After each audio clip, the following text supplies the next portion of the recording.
to Consciousness and Light, where we explore art, creativity, consciousness, and the deeper forces shaping our lives.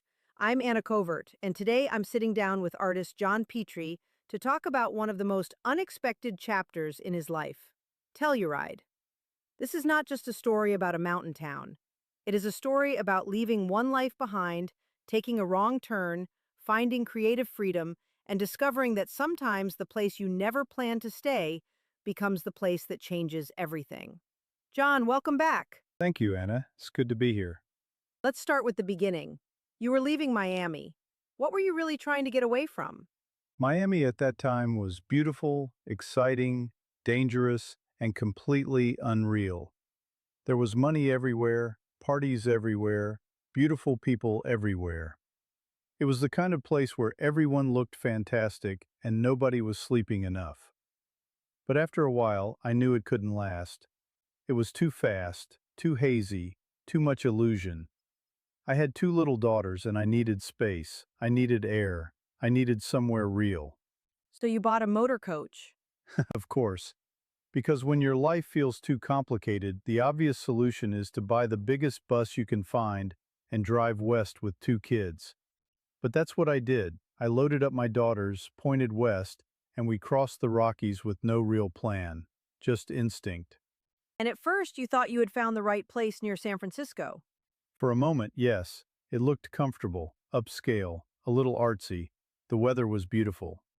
And then the fog arrived and apparently decided it had a long-term lease. The girls hated it. Cold, damp, gray, dark. They wanted no part of it, and their opinion mattered, so I turned the bus around. And that's when the wrong turn happened. Or the right turn, I still don't know. We were heading back across the Rockies, and somehow we ended up in Telluride. I had never heard of it. It looked like an old Western movie set, except it was real. Mountains, open air, old buildings, that raw feeling of a town that didn't care who you were. Where did you stop? Right on the main street, across from the Roma bar. The girls wanted to explore, so I gave them the keys to the bus and told them to go. Different time. Back then, kids disappeared into town for hours and everyone survived. And you walked into the bar. I did. I looked through the window first. There was a real cowboy inside, the kind that actually worked ranches, with a rifle beside him like that was perfectly normal. Which, in Telluride, it probably was.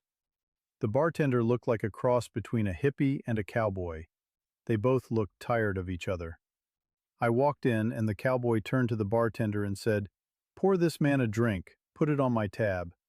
And 3 hours later, you were still there. 3 hours later we were still talking. That's how Telluride got you. You stopped for an hour and suddenly 9 years had passed. Your daughters came back and said they wanted to stay. They did. They had found horses, fields, freedom. They were lit up, and I could see it. This place had something. So we stayed. What was meant to be temporary became 9 years. And those 9 years changed everything. You ended up living in the old Miners Union Hospital. Yes, it had been turned into apartments. Big rooms, history, character. It was dramatic, oversized, a little strange. Perfect for me, obviously. I've never been very good at living small. What was Telluride like then? It was skiers, artists, drifters, cowboys, mountain women, and people who came for a season and never left. Everyone was either chasing something or trying to outrun something, sometimes both. There was art, philosophy, music, pot plants the size of furniture, and people discussing the universe like it had personally sent them a memo. It sounds like the kind of place where surrealism made sense. Exactly. Telluride didn't feel separate from imagination. It felt like imagination had moved into town and opened a bar.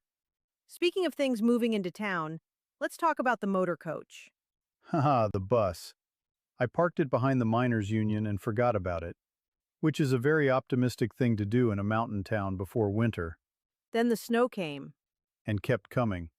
Telluride is a box canyon, so snow doesn't just fall, it piles. After a while I went outside and the bus was gone, completely buried. But you had an idea. I had a window in the basement that faced where the bus was buried, so I unscrewed it, looked at this wall of snow, and told the girls, I think the motor coach is right over there. Dig a tunnel to it. That sounds either brilliant or insane. In Telluride, those were often the same thing. The girls and their friends dug a tunnel through the snow until they reached the door. The bus still had heat, it still worked, so it became a clubhouse for the kids all winter.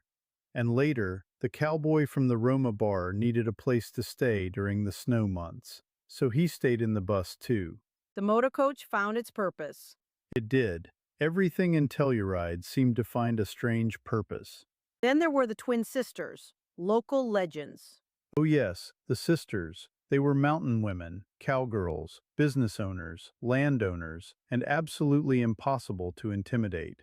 Louise was the one I became closest to. Brilliant, independent. She owned bars, restaurants, nightclubs, pieces of history. She understood land and value before everyone else did. She also had a very specific sense of humor. That's one way to put it. One day we were hiking high in the forest, and she had been picking mushrooms. She sees a baseball team down below and says, Watch this. And she gave them the mushrooms. She did, a chunk each. Then she tells me, Go over there and watch. We're just going to hang out for a while. Next thing you know, these guys are wandering the bases in the wrong direction, laughing at things only they could see. That was Louise. That was Louise. She could walk into a situation and change the entire atmosphere. She also saw the future of Telluride before most people did. She did. She kept trying to sell me property. Land was cheap then. You could buy pieces of the mountain for almost nothing, which, looking back, is the kind of thing that makes you want to go outside and yell at your younger self. You did buy an old schoolhouse. I did. It had been built by miners. 3-foot-thick walls, huge classrooms, incredible structure. It felt like endurance in building form. But you gave it back. I realized what it would take to do anything with it. Money I didn't have, dreams I couldn't afford yet, and more importantly, the weight of ownership. Once you own things, they own you. Years later, it became luxury apartments. Of course it did. Louise was right. She was always right about those things. During this time, you also started teaching life drawing classes. Yes, and in a town like Telluride, if you said the words nude models, suddenly everyone developed a deep interest in art education. Everyone came? Everyone. Skiers, artists, locals, drifters, tourists, beautiful people, not so beautiful people, people who could draw, people who definitely could not draw. But they all had confidence, and in Telluride, that counted for a lot. It became more than a class. It became a social gathering. Music, wine, laughter, people dropping their pretenses. And some of them could really draw. That surprised me. One of those moments led to Twilight fantasy. Yes, a woman who had modeled for me said she would pose anywhere, so I said, Come with me into the forest. The light was perfect. Late afternoon, beams coming through the trees, warm gold, shadows, color moving across everything. I painted her there. And when she saw the painting, she laughed. She did. She said, It looks like me, but that is definitely not the forest in Telluride.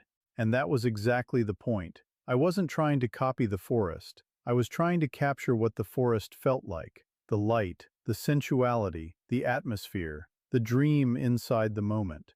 That is such a key part of your work. You are not simply painting what is there, you are painting what is revealed. Exactly. Reality is just the starting material. Telluride also influenced Queen of Swords. Yes, during that time I became more drawn to symbolism, intuition, and the unseen forces shaping awareness. In Telluride, conversations about fate, perception, energy, and consciousness felt completely normal. You could talk about the universe at breakfast and no one blinked. They might disagree with you, but they wouldn't blink. Queen of Swords is about clarity. Clarity, truth, perception. A woman who sees, not someone passive, not someone waiting to be rescued. She is illuminated by her own understanding. The swords become instruments of discernment. Yes, they are not just weapons. They cut through illusion. And then there is explorers. Explorers came from the quieter side of Telluride. For all the wild stories, there was also silence. Forests, Aspens, massive sky. The feeling that you are very small but in the best possible way. That changes you. The mountains remind you that you are not the center of everything. Explorers was about wonder, scale, and presence. It was about standing inside nature and realizing you are part of something much larger. So Telluride changed not only what you painted, but how you saw. Absolutely. The light changed, the scale changed, the storytelling changed. The work became more atmospheric, more mysterious, more emotionally expansive. But of course, Telluride also had its own version of trouble. Of course it did. It wouldn't be Telluride without a little trouble. Let's talk about the plants. Right. The plants no one asked about. Everybody was smoking pot back then. Everybody but me. Which is important to say because somehow I still ended up with the most ridiculous pot plants in town. How did that happen? I had seeds. I had these big old urns in the windows. They were art pieces, really. I filled them with good soil, put the seeds in, and didn't think about it again. Then one day, Jack and the Beanstalk showed up. They got huge. Huge. 5 or 6 of them sitting in sunny windows, growing like they had career ambitions. I told my ex-wife, "You have to rotate those plants. People can see them from the street." She forgot. She forgot. Then one of my daughters got her fingers stuck in a newspaper box downtown. The police came to the apartment to notify someone, looked up, and there they were, giant marijuana plants waving hello from the windows. A warrant followed. Yes, a warrant followed. As warrants tend to do when your illegal garden is framed perfectly in the window. When I got back from Las Vegas, the marshal, sheriff, and state police were waiting in the hallway. They said they had a warrant to search for illegal substances. I had honestly forgotten about the plants until one officer looked up and said, "If there's nothing in here, what the hell are those?" There wasn't much to argue. No, there really wasn't. I helped them carry the plants downstairs. They were so big they barely fit. Branches hanging out of the police car windows as they drove through town. It may have been the least discreet drug bust in Colorado history. And then it made the front page. Of course it did. Louise was right. She was always right about those things. During this time, you also started teaching life drawing classes. Of course it did. My head was sticking out between giant marijuana leaves like some accidental gardening advertisement. But the story did not end there. No, it got better. Overnight, while the plants were locked inside the police station, someone broke in and stripped them. Every leaf, every bud, gone. Just stalks left. The police wanted the whole thing to disappear. They did, and eventually it did. Charges faded. The town moved on. In Telluride, that was usually enough. That story is funny, but it also says something about the world you were living in. It was unpredictable, loose, creative, and completely unlike anywhere else. Exactly. It was freedom and chaos living in the same room. And out of that freedom came not only paintings, but inventions. Yes, I had been thinking about exercise differently. Control, resistance, movement. I had this idea that if you could pump water in and out of chambers, you could control weight perfectly. Water was heavy, responsive, forgiving, simple, but powerful. So you found a blacksmith. Because again, Telluride, if you need a prototype, naturally you go find a blacksmith. Together we built the first unit. It was black, heavy metal, beautifully made. It didn't look like anything else. And it worked. It worked. No jerking, no impact, pure controlled resistance. I knew it was something.